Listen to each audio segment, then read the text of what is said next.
isso aí, pessoal. Estamos aí de volta, né, com a nossa aula de composição de movimentos. Está aqui, ó. Vamos partir para algumas explicações, né? Bem, composição de movimentos, essa aula aqui eu preparei para que a gente consiga resolver aqueles clássicos problemas dos barcos, né, que estão na correnteza, enfim, em outras situações aí que nós veremos.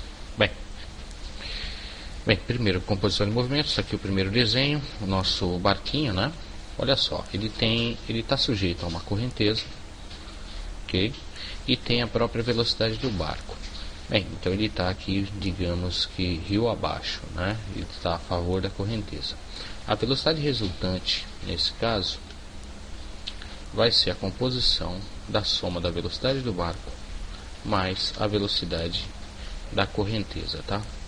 Coloquei aqui VR, mas considere a velocidade da correnteza, ok? Aqui e aqui. Ótimo. Nesse caso, ó, ele está rio acima, né? Está contra a velocidade da correnteza, então a velocidade resultante será a velocidade do barco menos a velocidade da correnteza, né? Assumindo que a velocidade do barco seja maior que a da correnteza, senão ele não sobe, né? Se essa velocidade for maior, esse barco não vai ter força, ele vai voltar. Mas assumindo que ela é maior, então ele, de alguma forma ele vai subir, ok? Bem, vamos para o próximo desenho, próximo exemplo.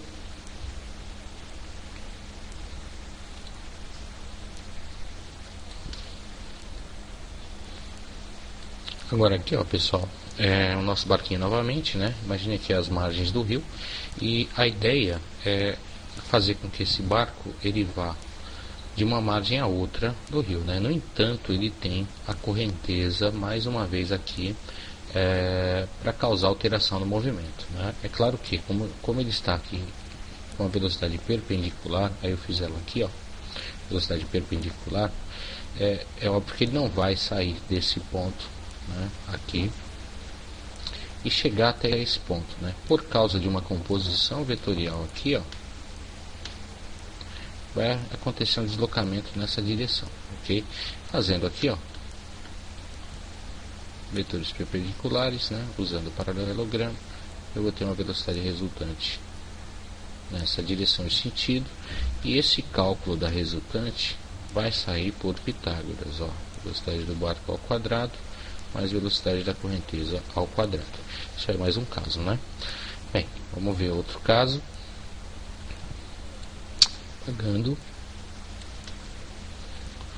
Bem, agora aqui, ó, a situação que eu quero obrigar agora o nosso barquinho a que ele saia desse ponto aqui A e vá até o ponto B, né, que é perpendicular essa trajetória aqui às margens do rio. Para isso, necessariamente, nosso barco vai ter que ter uma velocidade apontada nessa direção e sentido, ó, tá? Vamos aqui colocar a velocidade do barco para que a composição vetorial seja válida. Quando você somar a velocidade do barco com a velocidade da correnteza, dê exatamente essa resultante que é perpendicular. Isso é obrigar o barco a cumprir esse espaço aqui perpendicularmente, né? Associando esses vetores, né, eu posso dizer para você que a velocidade do barco ao quadrado tem que ser igual agora à velocidade resultante ao quadrado mais a velocidade da correnteza ao quadrado. Então a gente toma cuidado com essa situação, ok? A gente vai trombar esse problema um pouquinho mais para frente e vamos usar essa composição de movimentos. Bem, vamos lá.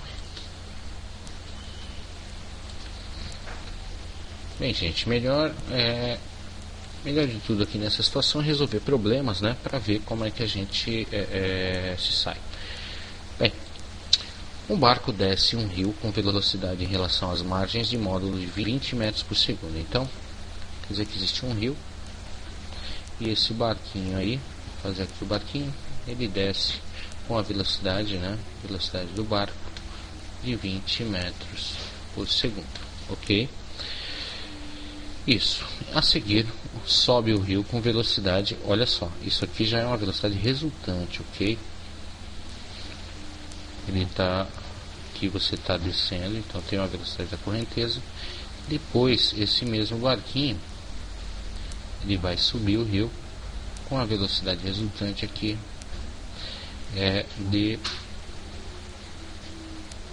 determina também em relação às margens, tá? 8.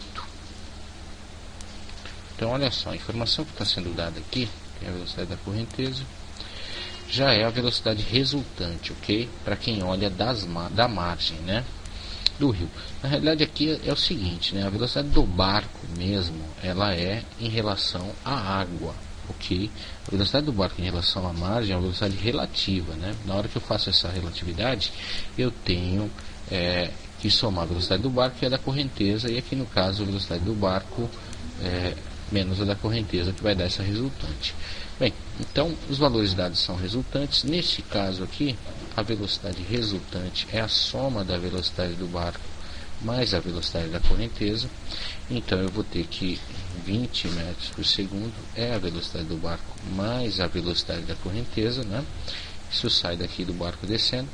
E aqui nesse caso, né, a velocidade resultante é a velocidade do barco menos a da correnteza, né? E nesse caso vale 8. Velocidade do barco menos a da correnteza. Ele quer, enfim, considerando a mesma subida e descida, né, o módulo da velocidade da correnteza. Então a velocidade da correnteza não vai mudar para a gente, né, ele vai ser constante, e eu quero determinar o módulo da velocidade do barco. Então é o seguinte, gente, o jeito mais simples de resolver isso é isolando a velocidade da correnteza, já que ela é constante, né, jogando a velocidade do barco para cá, vai ficar 20 menos a velocidade do barco. E substituindo isso na equação de baixo, vai ficar então 8 igual a velocidade do barco menos, aí vem, substituindo 20 menos a velocidade do barco, aqui tem um menos, tem que fazer uma distributiva aqui, 8 igual a velocidade do barco menos 20 mais a velocidade do barco. Bem, esse menos 20 vem para cá, vem somando, 20 mais 8 vai ser igual a VB mais VB, duas vezes a velocidade do barco. Aqui vai dar 28 igual a duas vezes a velocidade do barco, então a velocidade do barco será de 28 sobre 2, que vai dar 14 metros por segundo. Ok? Resolvido o primeiro problema, vamos para o segundo.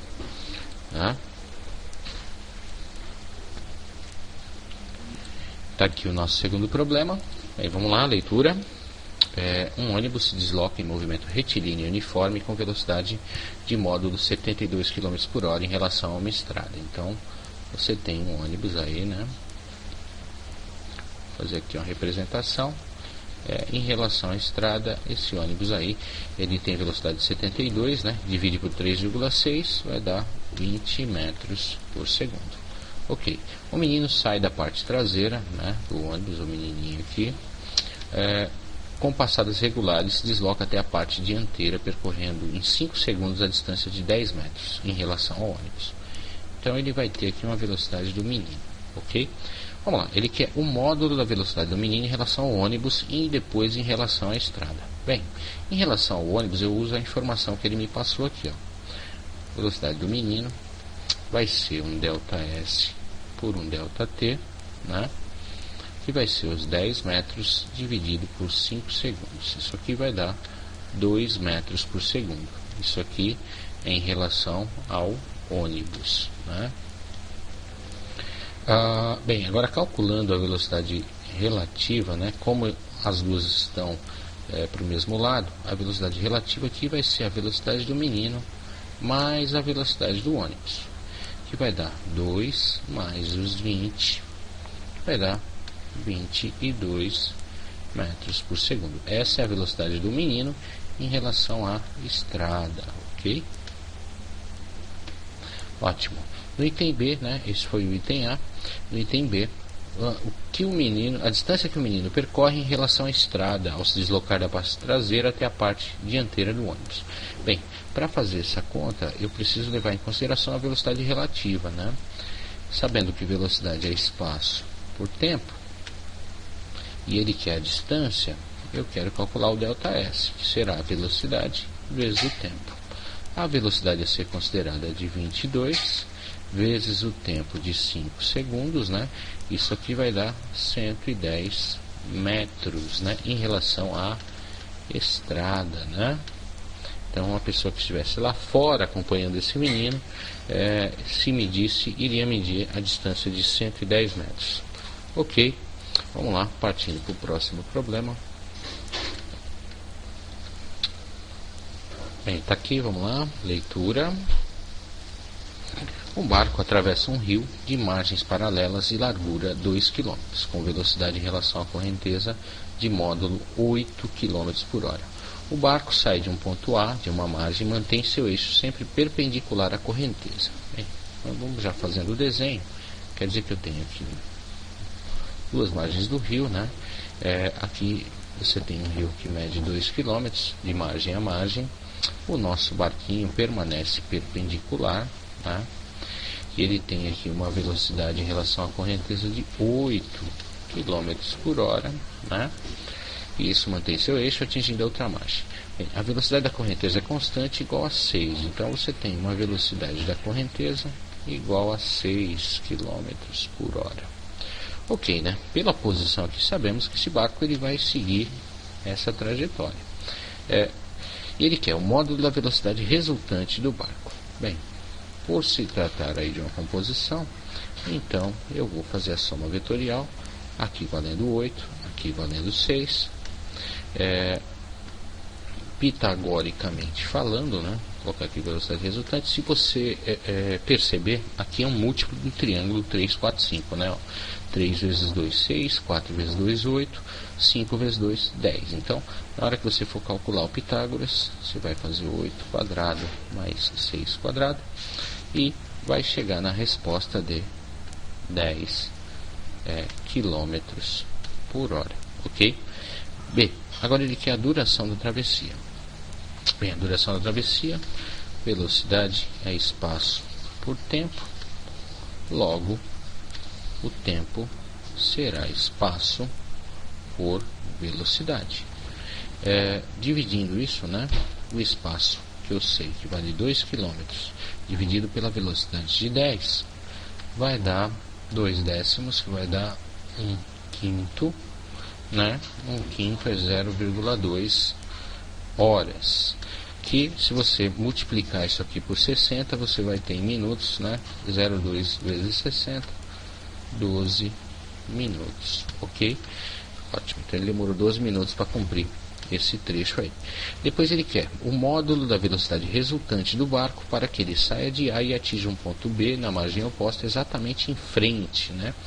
Bem, esse caso aqui, ó, deixa eu fazer aqui em cima, é aquele caso no qual ele sai desse trecho e chega exatamente perpendicular aqui, ó, né? Lembra que a velocidade resultante aqui, ela tem que sair, deixa eu pegar uma linha, né? A velocidade resultante aqui, ela tem que sair nessa direção, ó, né?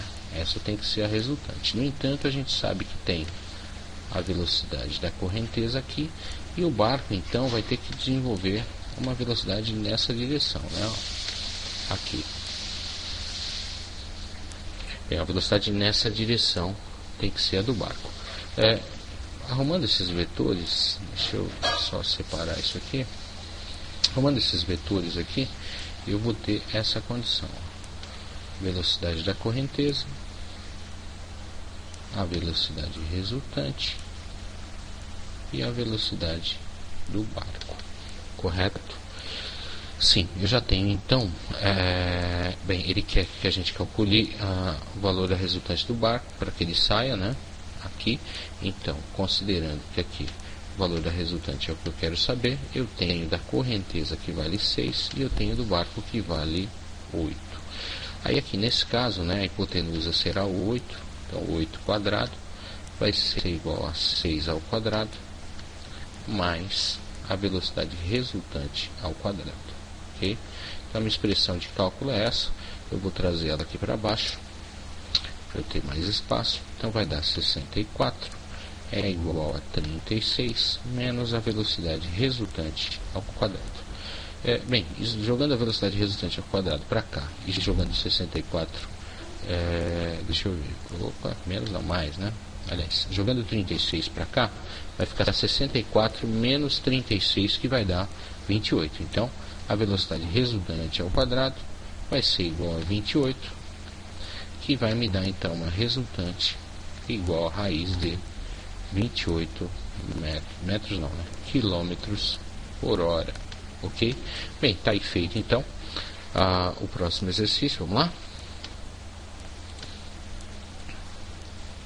Pagando.